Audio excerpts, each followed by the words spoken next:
What we really mean by reform-based teaching strategies are a lot of the things that we're hearing today. It's students learning by doing rather than students learning by watching. You do. Okay? The one thing that I did do is I looked at a conceptual framework from an Ontario researcher, Dr. Doug McDougall, who's at OAME, and he was actually one of my committee members. And Doug's come up with 10 dimensions for effective teaching in math classrooms. So I took some of those elements, things that I particularly wanted to look at, to have a look and see what was going on in the classrooms. But the first one that I want to talk about is the learning environment. And what I want to say about that is that these were collaborative learning spaces that I visited. I was really intrigued, actually, when I went to the case study schools. I actually did classroom observations.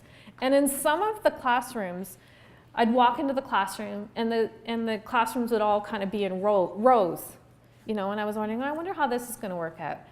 And then the kids would come in, and they get underway, and the teacher would say, okay, so I need you in your triads. And it's like bing, bang, boom, like the furniture was moving, and the kids were moving, and I was like, wow. Like you could tell that this is something they did all the time. So the kids were in collaborative learning mode all the time. It's important for adolescents because you're capitalizing on the way they like to learn, which is social. So that's one of the things that was kind of important. I will say that the teachers had to work with their students on this. And I'm going to speak to you a little bit about this from an elementary teacher. There's something that sometimes happens in elementary schools, and I'm not proud of it, but it happens. Sometimes at math time, some kids go down the hall, and I'm not sure what they do in there, but that's where they go at math time. And then they come back to the classroom and they join us. So, like, I get when people say to me, but they don't know how to work in groups.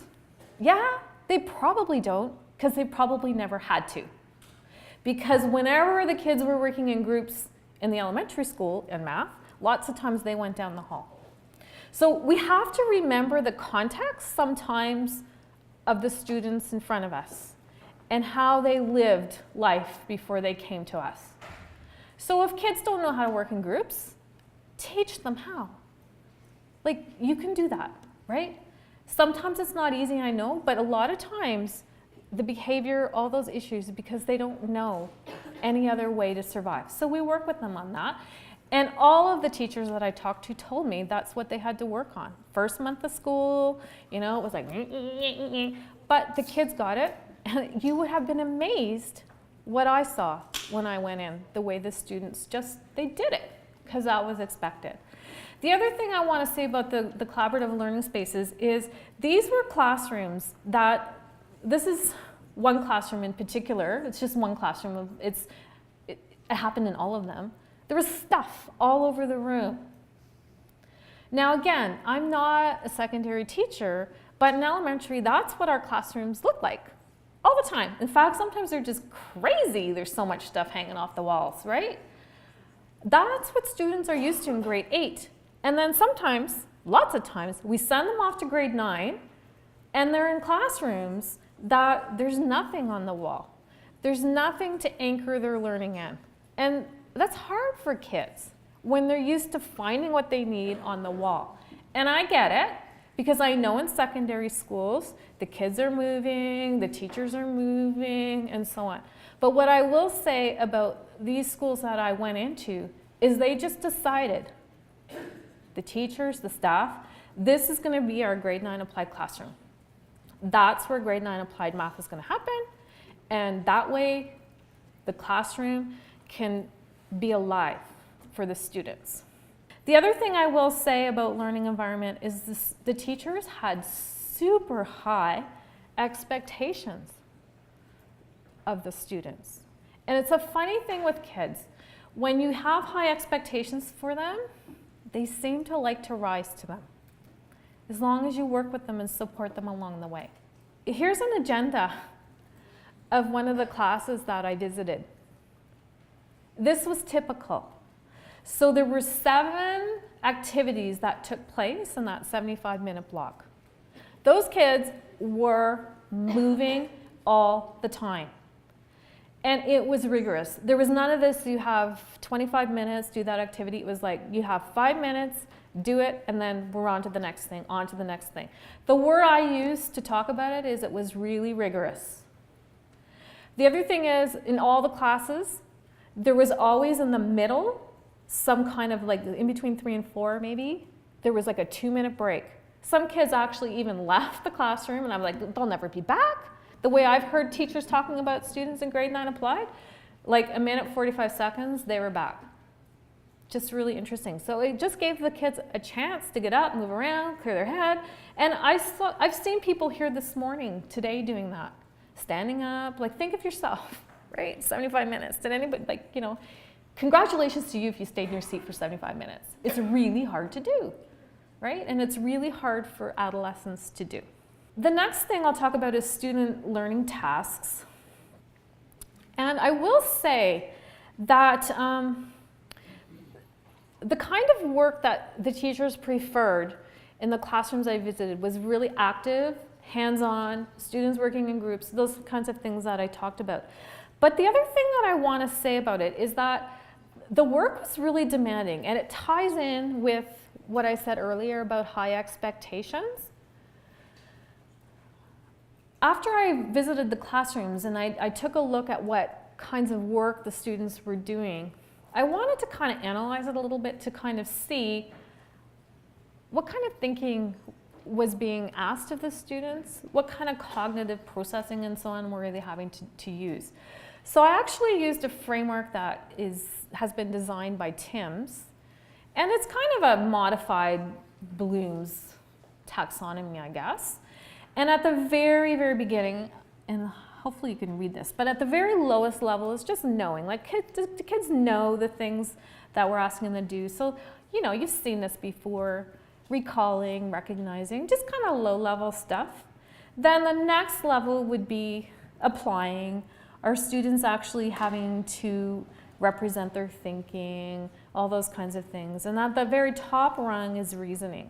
Here's where students are having to analyze, maybe draw conclusions, that higher cognitive demand. And in the classrooms that I visited, without exception, the students were always being asked to work at that highest cognitive demand. And again, sometimes we say, students in applied classrooms, they don't have the basics. How on earth am I going to get them to think if they don't have the basics first? Well, I'm here to tell you they can do it. Sometimes we just need to give them the opportunity. We support them, and then we let them go to it. Next thing I want to talk about is constructing knowledge. And it's sort of an interesting thing, and there's this whole area of research that's very new. It talks about our need as human beings to have an intellectual kind of an enterprise. It kind of sets us off a bit from the rest of the animals.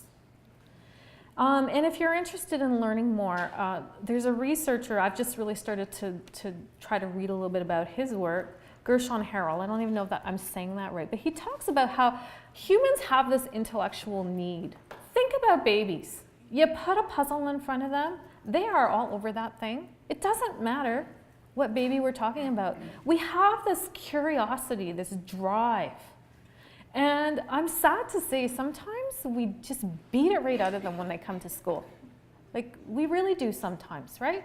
So can we capitalize on this intellectual need that students have? And I will say that the teachers that I saw in the case study classrooms really did try to capitalize on that. They tried to give students those interesting problems and just put them to it, see what they can come up with. Appeal to that intellectual need that students have. Give them the tools they need, help them, but then let them go to it and see what happens. Again, the social learning is a really important element of that. The teachers talked about that, how it was really, really important for students to be able to work with one another, to be able to spin ideas off of one another. Next thing is use of manipulatives and technology. This is another one of the dimensions. So I would say that in these classrooms, there was open access to manipulatives, calculators, and you might laugh, but even pencils. The teachers told me how oftentimes in applied classrooms, students come ill-prepared. They don't even come with a pencil. These teachers decided, you know what, I'm not going to die on that mountain. Because the minute I tell them, go get your pencil from your locker, I've lost them. We're not going to do that. So pencils were on teacher's desk, wherever it is that they happen to be. That's all right, you don't have your pencil, there's one over there. Right? You take away the excuse, right? You take away the need for them to wander somewhere else. The teachers had smartboards in the room, they all did. And the really interesting thing is, again, watching them, the smartboards were used in a really interactive way. I would say that the kids were at the smartboard more than the teachers were. They were the ones that were using it and manipulating it. In other words, it was more than a chalkboard. It was a tool. It was a thinking tool. And the other thing was the individual whiteboards. Now, when I was doing my research, this is going back 4 years, and that was kind of the buzz. Now, a lot of our project schools have taken this to the next level, right? I'm sure you've heard about the non-permanent vertical surfaces and so on, and if you haven't heard about it, make sure you talk to someone at your table, because I know that someone in our schools is talking about that. And there's a lot of research that talks about like how just having that can really help. It's something about the non-permanent. I make a mistake, I can erase it. It's no big deal. This is not going to be a lasting legacy of my work, right? There's just something about that that's really, really appealing for students. In terms of students' mathematical communication, I will say that math talk was happening all the time in these classrooms. I heard the student voice way more than I heard the teacher voice. It was the students who were doing the talking. As students were working in their groups, in their partnerships, whatever it is that they happened to be doing, the teacher was continually monitoring and engaging in conversations with the students and observing them, which ties into my next point about assessment for learning. You really can tell what students are doing by watching them. Just parking yourself beside them for a bit and see how they're talking about what it is that they're doing. These teachers really use that strategy a lot. I will say that there was also really close monitoring of every student in the room. I was surprised how sometimes when the students were coming in and the teacher was talking to me at the door or whatever, would have like a sheet or whatever it happened to be, and they would say to me, oh, just a moment, I have to talk to Sally. Sally wasn't here yesterday. So they would go to Sally and say to Sally, here's what we did yesterday. Lots of times the assignment and so on would be on a wiki. Sally could go on the wiki, get caught up. So there was this close monitoring of the students. The teachers knew where they were all the time. Again, strategic peer groupings was also an important thing. So if students are struggling with something, pair them up with students who aren't struggling with something. How did the teachers determine that? A lot of times they use exit tickets. All of those strategies we know that are really, really helpful. Oral and descriptive feedback was really important. And the teachers told me, you know what, I can write it down, but really they won't read it. I have to talk to them, have to have a conversation with them. Integration of EQAO questions and anchor booklets was another really important strategy that these teachers used. The teachers actually went to the EQAO website and they mined questions. And oftentimes we hear teachers doing that, and it's all about test prep. Get kids ready for the test, get them the questions, have a little, before the test comes along. It's kind of too late then, to be honest. What these teachers did, and many of you do it as well, we go to the site, we pull the questions, and then we integrate the questions into what it is that we're doing all the time.